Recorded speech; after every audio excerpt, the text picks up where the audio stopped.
Merdeka itu bukan tujuan, dia alat paling dasar.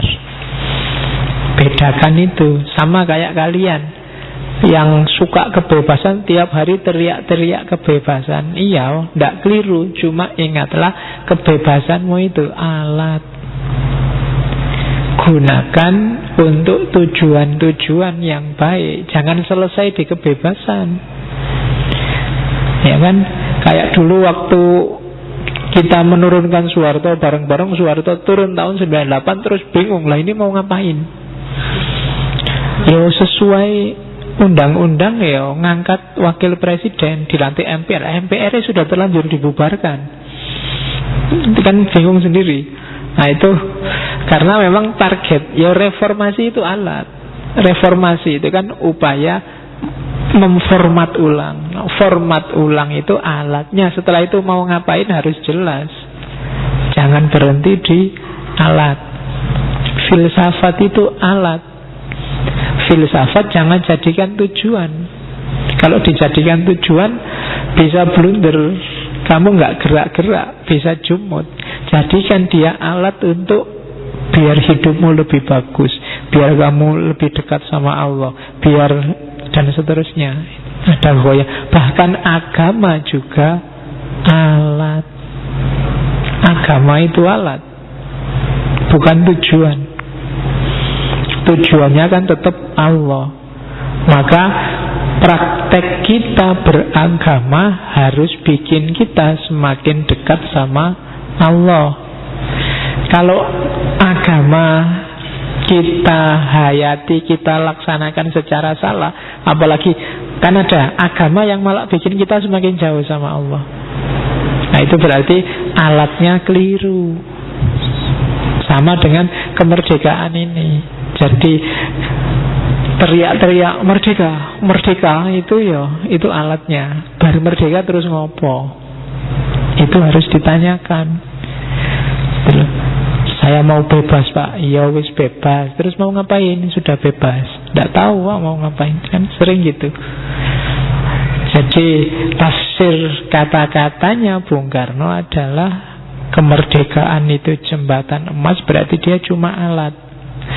Kalimatnya Bung Karno selanjutnya, kemerdekaan itu satu jalan menuju dunia sama rata, sama rasa. Satunya lagi menuju ke dunia sama ratap, sama tangis. Jadi sejak dulu Bung Karno sudah meramalkan kemerdekaan ini kalau nggak dikelola dengan hati-hati bisa mengakibatkan baik, bisa juga mengakibatkan jelek. Bisa membawa kesejahteraan, keadilan bersama, sama rata, sama rasa. Tapi kalau nggak dikelola dengan bagus, hasilnya sama ratap, sama tangis. Nah, sekarang silahkan teman-teman refleksi, introspeksi. Hari ini kita berbangsa itu sama rata, sama rasa, apa sama ratap, sama tangis? Siapa yang lebih senang sekarang? Pemerintah atau rakyat? Siapa yang lebih senang sekarang? PNS atau wirausahawan? Siapa yang lebih senang sekarang? Dosen atau mahasiswa? Silahkan kamu cek. Di Indonesia ini hampir tidak ada satu profesi, satu bidang kehidupan pun yang isinya orang yang tidak mengeluh. Hampir semua orang mengeluh. PNS mengeluh, pedagang mengeluh, petani mengeluh, Jokowi aja yang presiden bolak-balik mengeluh, menteri mengeluh. Karena syukur sama sekali, semua orang mengeluh di sini. Itu ramalannya Soekarno. Kalau nggak hati-hati kita nangis bareng-bareng. Gegeran sak kancane dhewe, padha lorone terus nangis bareng. Hari ini tuh yang banyak kita lihat di TV-TV. Yang kita caci maki tiap hari itu ya saudara-saudara kita sendiri. Yang kita marah-marahi, yang kita benci, itu saudara-saudara kita sendiri. Nanti ada filosofinya Bung Karno dari ayahnya yang luar biasa tentang ini. Katanya Soekarno, coba ya perhatikan, kemerdekaan yang dari penjajahan melahirkan penjajahan yang baru. Contohnya apa? Revolusi Perancis. Revolusi Perancis itu sukses meruntuhkan feodalisme, masyarakat bangsawan, raja-raja dipenggal kepalanya pakai gelotin. Tapi setelah itu yang menguasai siapa? Kelompok borjuis, priayi yang punya modal. Dan itu nanti melahirkan kapitalisme yang diprihatinkan oleh Karl Marx dan kawan-kawan. Dari penjajahan oleh kelompok feodal menuju penjajahan oleh kelompok borjuis. Podo wae.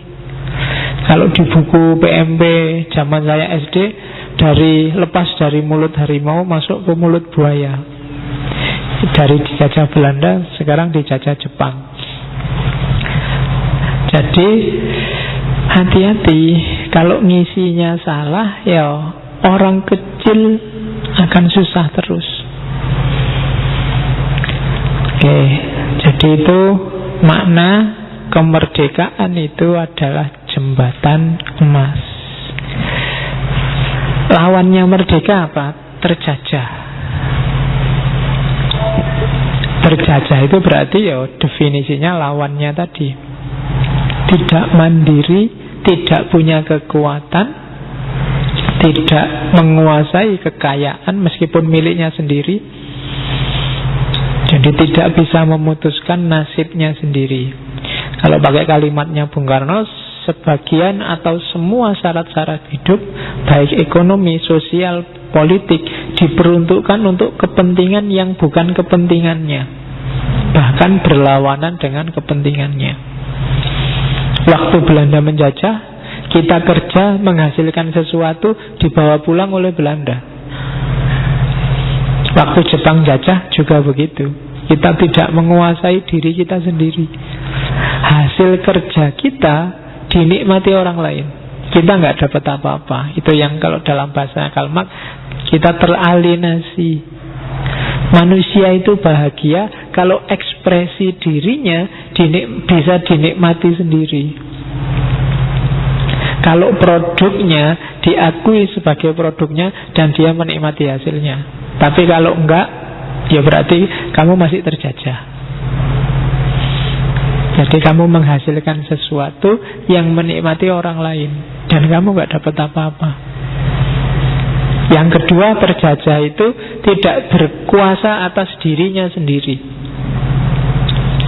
Mau ngapain aja kalian gak bisa memutuskan. Berarti kalian terjajah. Kuliah mau di fakultas mana? Kamu dipengaruhi A, dipengaruhi B. Berarti kamu terjajah. Hari ini saya bilang tadi, opini, pendapat, komentar di kiri kananmu berseliweran. Rasanya semuanya benar. Oh, itu bikin kamu terpojok kan. Terpaksa kadang harus milih salah satu pendapat. Kabeh bener. Kenapa semua benar? Karena kadang-kadang orang tidak bisa membedakan mana rasional, mana rasionalisasi. Mungkin minggu lalu saya ngomong itu. Itu kan kayak ceritanya siapa? Mullah Nasruddin sama anaknya bawa keledai. Perjalanan tahap pertama, anaknya yang naik keledai. Terus ada orang komentar, itu anak nggak tahu diri, anak durhaka. Bapaknya suruh jalan kok, anaknya naik keledai. Kebalik, anak itu harus berbakti pada orang tua. Akhirnya Nasruddin, oh iya nak, anak itu harus berbakti. Kamu di bawah, bapak yang di atas. Jalan lagi, ada orang komentar lagi, itu bapak gimana sih? Anaknya disuruh jalan capek-capek, bapaknya malah enak-enakan. Bapak itu kan yang harus tanggung jawab sama anak. Oh iya ya. Turun lagi. Oh, tadi anaknya salah, bapaknya salah. Adalah keledainya nggak usah dinaikin, dituntun aja. Ada lagi orang komentar, ini dua orang kok bodoh banget bawa keledai kok nggak dinaikin. Bahwa keledai itu ya dinaikin. Bingung lagi Nasruddin. Itu ya dinaiki sendiri. Kalau dinaiki berdua aja, kalau gitu dinaikilah berdua. Orang komentar lagi, wah ndak punya peri kebinatangan itu. Keledai kayak gitu dinaiki berdua. Mbok wah sumpek lagi. Akhirnya jengkel-jengkel, udahlah keledainya aja yang kita pikul bareng. Dipikulah keledai itu bareng. Loh, itu sindiran luar biasa bagi kehidupan kita hari ini. Banyak hal yang seolah-olah rasional semua, dan kamu harus milih. Kamu tidak mikir kebutuhanmu apa, yang kamu perlukan itu apa. Kamu hanya dengar orang di sekelilingmu ngomong apa. Kamu misalnya pakai jin, pakai jaket karena kamu nggak tahan AC, terus komentar, kok pakai jaket tuh nggak keren. Kalau kamu ingin keren ya pakai kaos, pakai. Terus kamu pakai kaos, padahal kamu nggak kuat AC, akhirnya masuk angin. Kenapa? Kamu dengerin orang-orang sekitarmu. Kamu nggak bisa membaca dirimu sendiri, akhirnya dibacakan orang.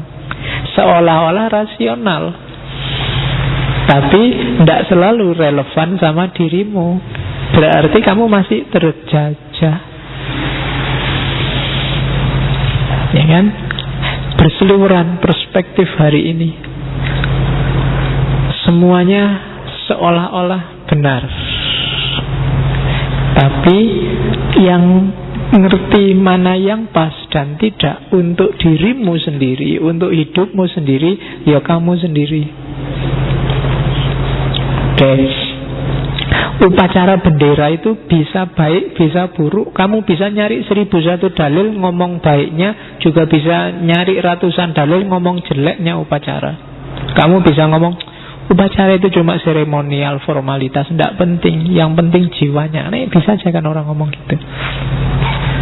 Oh, kamu bisa nyari temanmu yang pacaran dan bilang bahwa pacaran lebih baik daripada kuliah.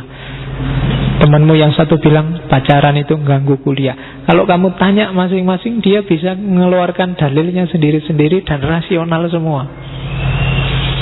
Yang pacaran sambil kuliah bilang, loh, dengan pacaran kita ini hidupnya bergairah terus, semangat. Apalagi pacarnya sak kelas, sak kampus, rajin ke kampus akhirnya. Loh kan iso wae gak dalil. Yang tidak punya mondok, pacaran itu ganggu kuliah, mau belajar tidak harus apel, tidak harus nyemput. Dua-duanya rasional, tapi mana yang pas untuk hidupmu, kamu sendiri yang tahu. Kalau kamu terus diombang-ambingkan ke kiri dan ke kanan, berarti kamu masih terjajah, tidak menguasai dirimu sendiri. Oke. Ya kalau orang terjajah, itu berarti dia tidak bisa memutuskan nasibnya sendiri. Itu ciri-ciri orang yang tidak kenal dirinya sendiri. Kenapa kamu gampang terpengaruh? Karena kamu nggak ngerti kebutuhanmu itu apa. Maka tadi yang paling pertama kuncinya, introspeksilah. Kamu itu tipe orang yang kayak gimana, butuhnya apa, ngertinya apa. Saya itu kalau pakai yang formal-formal Pak, tidak bisa Pak. Kalau saya pakai jas itu sumpah luar biasa, apalagi pakai jubah, pakai serban. Aduh, kalau gitu saya biasa aja Pak, pakai sarung, pakai itu kenal dirinya sendiri. Oke. Terus, nah ini terus Soekarno wanti-wanti, tolong lindungilah orang-orang kecil. Kemarin ini marhainisme, kaum marhain, orang-orang kecil, jangan sampai nanti hanya kena getahnya, sementara kelompok borjuis yang makan nangkanya. Ini sebenarnya bagian dari yang saya omongkan bulan-bulan lalu tentang marhainisme. Jadi ini ciri pikiran sosialis. Jadi keberpihakan pada orang-orang yang lemah. Kita harus bela. Orang borjuis itu kan orang yang sudah kuat, biarkan saja mereka nggak dikancani pun mereka sudah bisa hidup dengan nyaman, tentram. Yang harus kita jejeri terus adalah mereka yang marhain, Orang-orang kecil, ilmunya terbatas, pengetahuannya terbatas, modalnya terbatas, apa-apanya terbatas. Temanilah, kalau bahasanya Al-Quran, kelompok mustad'afun, orang-orang yang lemah. Dan itu juga diwanti-wantikan oleh Soekarno. Kelompok Marhen. Marhen itu kan buruh tani, kayak di Marhen yang lalu. Dia kerja keras mati-matian, tidak ikut menikmati hasil panennya, wong dia cuma buruh. Oke, jadi keberpihakan pada mustad'afun, karena ini kuncinya. Jumlah paling besar bangsa Indonesia itu kelompok Marhen ini. Yang elit-elit itu kan paling 10%, 20%-nya. Yang orang biasa itu bisa 70-80%-nya. Kadang-kadang yang kecil ini yang nyari enaknya terus. Mentang-mentang dia kuasa bikin aturan, dibikinlah aturan yang mengenakkan dia terus. Ini yang harus dikawal, katanya Soekarno. Jangan sampai yang Marhen hanya kena getahnya, dan yang borjuis makan nangkanya. BBM harganya turun, yang Marhen tetap nggak bisa beli bensin, wong ya turunnya paling berapa ribu. Tapi pengusaha besar, meskipun turun cuma 1.000-2.000, dia untungnya luar biasa.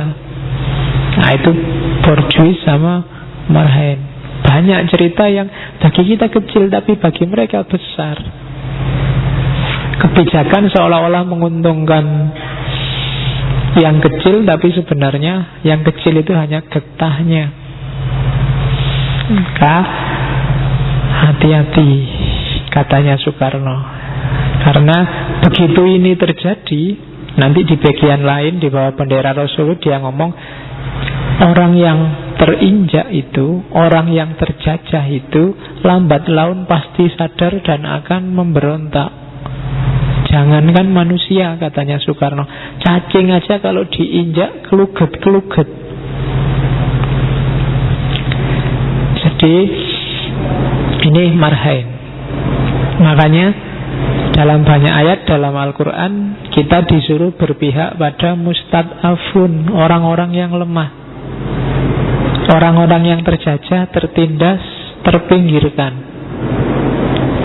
Ya cerita paling gampang kan Nabi Musa. Nabi Musa itu oleh Allah disuruh ngawal Bani Israel yang saat itu tertindas. Meskipun Bani Israel itu nakalnya luar biasa, kalau disuruh diperintah mesti ngeyel, disuruh ngapa-ngapain nawar, bolak-balik dikhianati Nabi Musa sampai bikin tuhan-tuhanan dari sapi. Tapi Allah tetap nyuruh ngawal Bani Israel ini. Kenapa? Karena mereka saat itu sedang tertindas. Jadi bukan urusan ngeyelnya yang dibayai, tapi orang-orang lemahnya, mustad'afun. Oke. Saya tidak tahu di sini yang termasuk mustad'afun berapa. Yo, kita sesama mustad'afun. Oke, tidak ada yang borjuis tuh, ada yang anaknya pejabat di sini. Pejabat tingkat RW. Oke, terus ini masih panjang ya. Saat itu, ini hasil analisisnya Soekarno, ada 1, 2, 3, 4, 5 tantangan besar yang dihadapi Indonesia yang baru lahir dan lahir secara sesar tadi. Problem besarnya apa? Yang pertama pendidikan. Zaman Belanda, pendidikan itu ada bagian dari politik etis, tapi tujuannya untuk kepentingannya Belanda. Ya memang kita terjajah. Jadi Belanda itu mendidik, bikin sekolahan untuk melahirkan pegawai-pegawai yang melayani kebutuhan Belanda. Apakah itu dokter, apakah itu pegawai administrasi, apakah itu sekolah-sekolah sekolah-sekolah itu kan dulu menghasilkan, yaitu nanti yang jadi cikal bakal melahirkan kelas-kelas priai. Jadi melahirkan orang-orang yang punya kemampuan yang dibutuhkan oleh Belanda. Dan mentalitas ini sebenarnya sampai hari ini masih ada. Jadi kalau bahasa sekarang, Belanda bikin sekolahan untuk menghasilkan pegawai negeri. Jadi kalau hari ini ada di antara teman-teman yang cita-citanya ingin jadi pegawai negeri, itu sebenarnya mental zaman Belanda. Itu mental zaman jajahan. Sekolah untuk jadi pegawai negeri. Dan itu memang oleh Belanda diarahkan ke situ karena Belanda butuh tenaga ahli yang bisa dibayar murah. Karena nggak mungkin dia mendatangkan ahli dari daerahnya sendiri. Wong Belanda itu kecil. Ya nasibnya Indonesia yang jajah kok Belanda. Agak lebih untung Mesir. Mesir itu dijajah Inggris. Itu yang kedua, ahli dan spesialis. Napoleon itu masuk Mesir sambil membawa ratusan ilmuwan. Jadi sekaligus mancing gairah para intelek Mesir saat itu untuk tertarik dengan sains, melahirkan banyak ahli. Ya termasuk yang terkenal kan Muhammad Abduh dan kawan-kawan. Itu pancingannya Napoleon di Inggris. Tapi sambil jajah, tapi juga mikir kemakmuran daerah jajahannya. Rata-rata jajahannya Inggris masih lumayan. Malaysia itu diduduki Inggris ya. Sekarang Inggrisnya lebih lumayan daripada orang Indonesia. Indonesia dijajah Belanda yang iso ngomong Londo ya Londonil Londo 17-an itu. Bahasa Indonesia dipindeng-pindeng gitu. Jadi tidak ada. Itu problem besarnya, pendidikannya masih sangat ketinggalan, ahli dan spesialisnya sangat sedikit.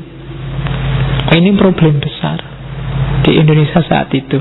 Yang ketiga, sistem transportasi. Indonesia itu luas, pecah-pecah. Sistem transportasinya nggak bagus, apalagi dalam situasi perang. Itu tantangan ketiga bagi bayi yang namanya Indonesia saat itu. Tantangan yang keempat, keragamannya. Jadi keragaman itu kekuatan sekaligus kelemahan kita. Kalau bisa bersatu, kita kuat luar biasa. Tapi begitu tidak, kita sangat cepat akan jatuh. Jadi di Indonesia ini kan kerajaan-kerajaan, suku-suku, aliran-aliran macam-macam. Maka di awal-awal zaman Bung Karno kan bolak-balik ada pemberontakan-pemberontakan yang harus ditumpas. Karena Soekarno sangat mengagungkan persatuan. Gejala ingin memisahkan diri sekecil apapun mesti langsung ditumpas, meskipun harus perang sama saudara-saudaranya sendiri. Kartosuwiryo dan kawan-kawan, Safruddin dan kawan-kawan, pada akhirnya jadi semacam musuh. Karena Soekarno memimpikan negara yang benar-benar bersatu. Oke, jadi padahal Kartosuwiryo itu saudara seperguruan zaman di Surabaya sama Cokro. Kalau ngeledek Kartosuwiryo, di ceritanya itu, kamu itu Kartosuwiryo itu kan kurus. Sudah kurus, jelek, ngeyelan lagi. Itu ceritanya begitu. Karena Kartosuwiryo memang kurus, termasuk sama Semaun. Jadi 3 orang ini gurunya sama, produknya beda. Yang satu jadi nasionalis, satu jadi komunis, satu jadi Islamis. Pengen bikin negara Islam, satu pengen bikin negara komunis, satu pengen bikin negara nasional. Ya, dan itu manusiawi sekali. Ya, yang ngaji di sini sekian puluh orang, ya mungkin macam-macam nanti akhirnya. Mungkin ada yang jadi kiai, ada yang jadi guru, ada yang jadi ustadz, ada yang jadi ibu rumah tangga, ada yang ya. Tapi saya tidak berani tanya cita-cita kalau sudah sebesar ini kan. Kalau di kelas biasanya, ayo kalau anak SD kan cita-citamu apa itu kan. Nah, anak SD jawabnya banter-banter mesti. Pilot, dokter kan mesti gitu. Kalau sudah besar gini tidak mungkin bisa jawab. Iya. Kalau kamu tak tanya cita-citamu apa, kan kamu nggak mungkin dokter ya ndak Pak, kuliah usuluddin jadi dokter. Jalurnya dari mana Pak kan gitu. Oke, di kesatuan dan persatuan. Dan yang terakhir, kalau hari ini negara terbelakang itu kan enak, pinjem ada deh. Tapi zaman itu Indonesia itu negara baru lahir. Ya mesti nggak punya modal apa-apa, nggak punya devisa. Jadi tidak gampang-gampang negara lain ngasih pinjaman. Jadi itu tantangan sangat berat bagi bayi yang namanya Indonesia. Ya bersyukur ada seorang Soekarno. Jadi memang zaman itu akan melahirkan tokohnya sendiri yang sesuai dengan zaman itu. Oke. Ya, ini Pancasila kalau di bahasa Inggris kan itu kelihatan keren. Kalau kalian baca Indonesianya kan jenuh, kadang moco ya ngono-ngono kuwi. Tapi pilar negara kita itu sebenarnya luar biasa. Ada belief, ada humanity, ada nasionalisme, ada demokrasi, dan ada social justice. Dan ini sebenarnya hampir di semua negara mirip-mirip. Enggak cuma kita. Jadi kalau kita potong di beliefnya, humanity-nya, nasionalismenya, demokrasinya, social justice-nya, ini tidak hanya kepribadian bangsa Indonesia, tapi sebenarnya seluruh orang di dunia hari ini puncak logikanya ada di sini. Orang susah untuk mengkritik keagamaan sekarang. Keberagamaan itu dianggap fitrah di level dunia manapun. Yang kedua, kemanusiaan. Tidak ada lagi orang yang berani anti kemanusiaan. Yang ketiga, cinta tanah air. Ini juga susah dibantah. Yang keempat, demokrasi. Diakui atau tidak, demokrasi hari ini dianggap sistem yang paling baik di antara sistem yang jelek. Ibu ya, sistem yang paling baik di antara sistem yang jelek. Jadi sistem politik itu kuabe sebenarnya lemah, punya kelemahan. Dan yang kelemahannya lebih mendingan itu demokrasi. Hari ini yang ngerti ilmu politik pasti akan ngerti. Ya kapan-kapan kita ngomong di mana falsafahnya demokrasi. Jadi hari ini itu. Yang kelima apalagi? Keadilan sosial, cultural and social equality. Jadi masyarakat yang sama rasa. Kalau seneng ya seneng kabeh, kalau nangis ya nangis semua. Tidak sendiri-sendiri. Itu pilar kehidupan kita. Jadi seorang Indonesia itu dia harus religius, dia harus manusiawi, dia harus cinta tanah air, dia harus demokratis dan keadilan sosial. Di level apapun, kamu punya lembaga apapun, punya visi apapun, selama masih Indonesia, kamu harus mancang 5 karakter ini. Jadilah seorang yang beriman, religius. Jadilah seorang yang manusiawi, humanis. Cintailah tanah airmu. Hiduplah secara demokratis. Dan jangan egois. Sebarkanlah keadilan sosial. Jangan membeda-bedakan. Nah, itu 5 prinsip. Ini lahir dari bacaan-bacaannya Soekarno, kajian-kajiannya Soekarno.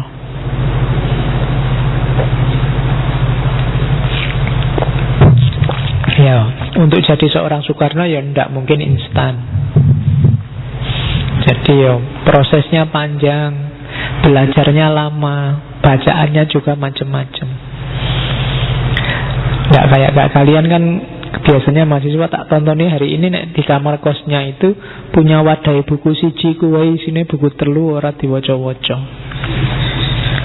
Ya, paling ada bukunya kalau pas pinjam di perpus, kalau pas sama dosennya dikasih tugas bikin makalah. Selain itu ya kok sampai lulus itu masih belum penuh.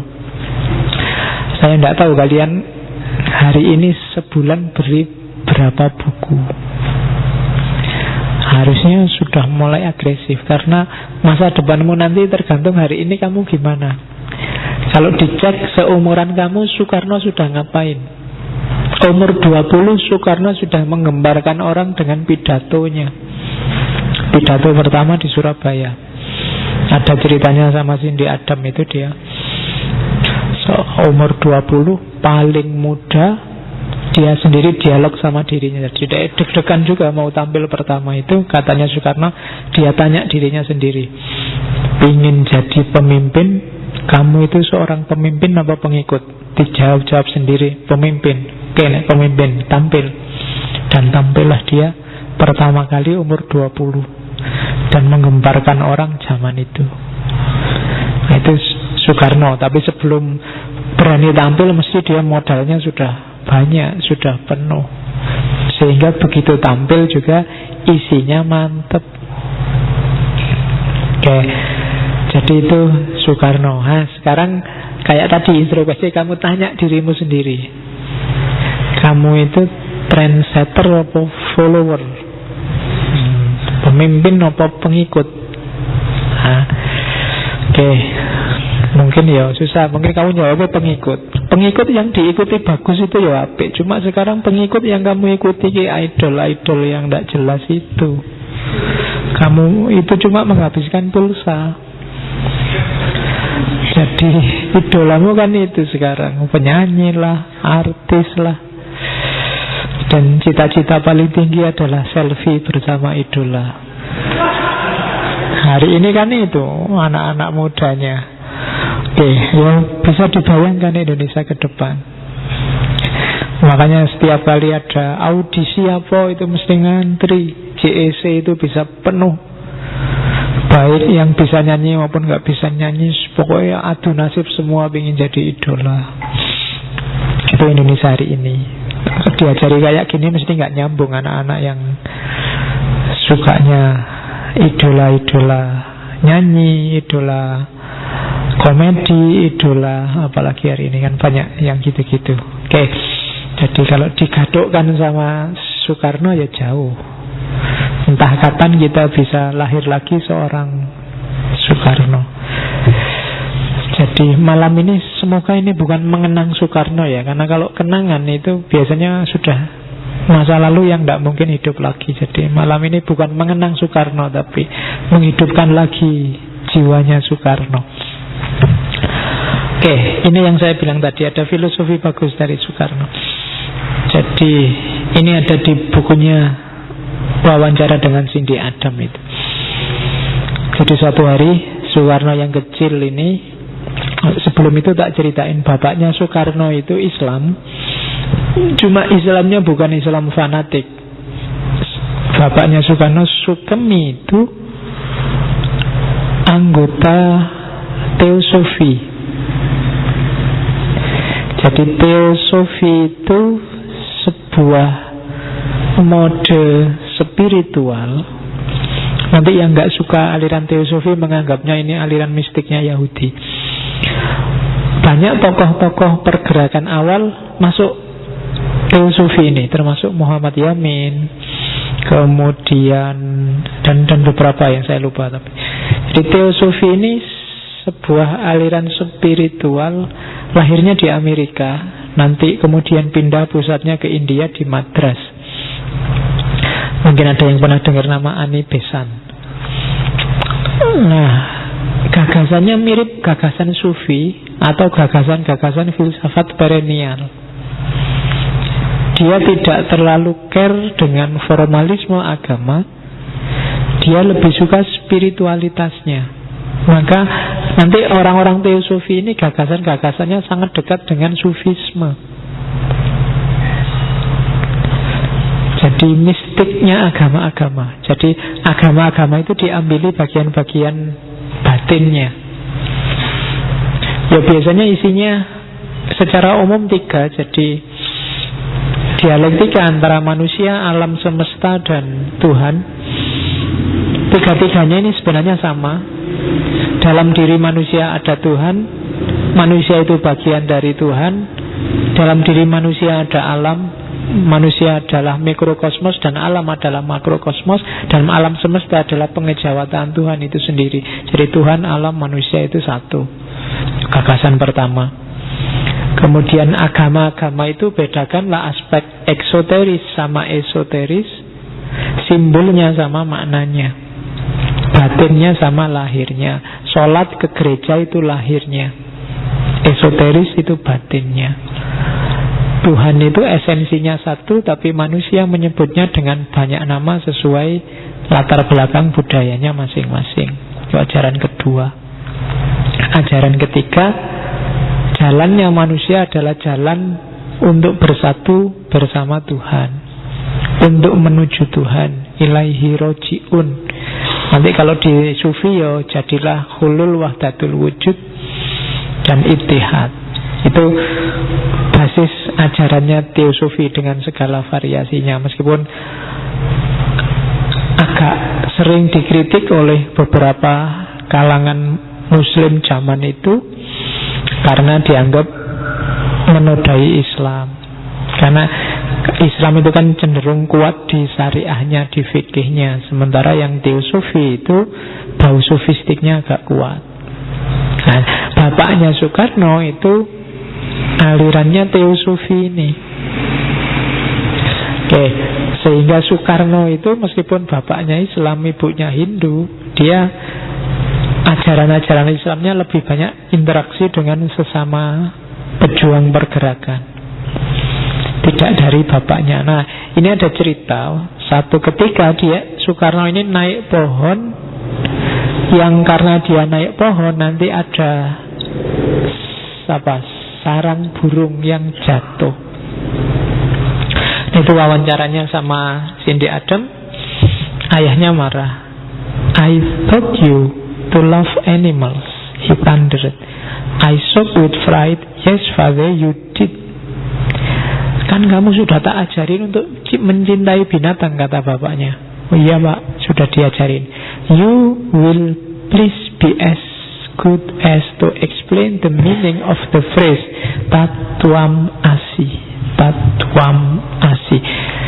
Coba kamu jelaskan makna dari kata-kata ini, Tatuam Asi. Tatuam Asi itu he is I and I am he. You are I and I am you. Aku adalah kamu, aku adalah dia, dia adalah aku adalah kamu, kamu adalah aku. Ini filosofi dari agama Hindu. And were you not thought this has a special significance? Dan bukankah kamu sudah tahu kalau ini punya makna khusus? Yes, Father, it means God is in all of us. Kalau dalam Islam kemudian kan, kenapa aku adalah kamu, aku adalah dia, sama saja. Karena kita semua adalah manifestasi dari Tuhan. Tatuam Asi. Siapapun yang ada di sekelilingmu, nanti ini kan melandasi gagasannya Soekarno tentang kesetaraan, persatuan, kesatuan. Orang manapun dia, alirannya apapun, yang pikirannya cocok atau tidak denganmu, itu sama dengan kamu. Karena kamu adalah aku, dia adalah kamu. Kita semua sama, aku adalah kamu, kamu adalah aku. Tatuam Asi. Sayangi semuanya karena dia adalah dirimu sendiri. Oke. Di filsafat nanti yang kayak gini bisa terinspirasi dari pikirannya Descartes. Saya ada terjemahan, mungkin nanti kalau MG Express mau, yang judulnya In Search of Myself. Ini ngomong ini. Jadi Tatuam Asi itu dalam sejarah sering dianggap proposisi yang terlarang. Banyak orang disiksa, dihukum mati gara-gara ini. Apalagi oleh kelompok agamawan. Oke, jadi ini basis filosofinya Soekarno. Maka Soekarno itu meskipun jelas dia tahu bagaimana PKI menculik jenderal-jenderal, membunuh jenderal, dia tidak akan berani keras pada PKI. Kenapa? Semua dianggap anaknya, semua dianggap saudaranya. Tidak mungkin keras harus dilawan dengan keras. Kalau pembantaian dibalas dengan pembantaian, tidak akan ada habisnya. Pembunuhan dibalas pembunuhan, tidak akan ada habisnya. Karena kita saudara, kalau kamu disakiti, yang sakit aku. Karena kita ini satu. Kalau kamu sengsara, sebenarnya yang sesara juga aku. Kalau dalam bahasa Islam kan, kita ini kayak satu tubuh. Kal bunyan yasuddu ba'du ba'dun, seperti bangunan yang saling menguatkan. Kalau di Hindu tadi Patuam Asi. Oke, kapan-kapan kita ngomong itu. Jauh ya, kalau ada waktu nanti kita bedah ya, karena yang saya terjemah itu modelnya novel. Nanti cuma agak bulat dikit. Ya, antitesisnya buku itu. Nek buku itu kan ngomongnya ngawur-ngawuran. Cuma yang terjemahan ini agak serius. Oke, sekarang kita lihat visinya Soekarno tentang Islam. Jadi Soekarno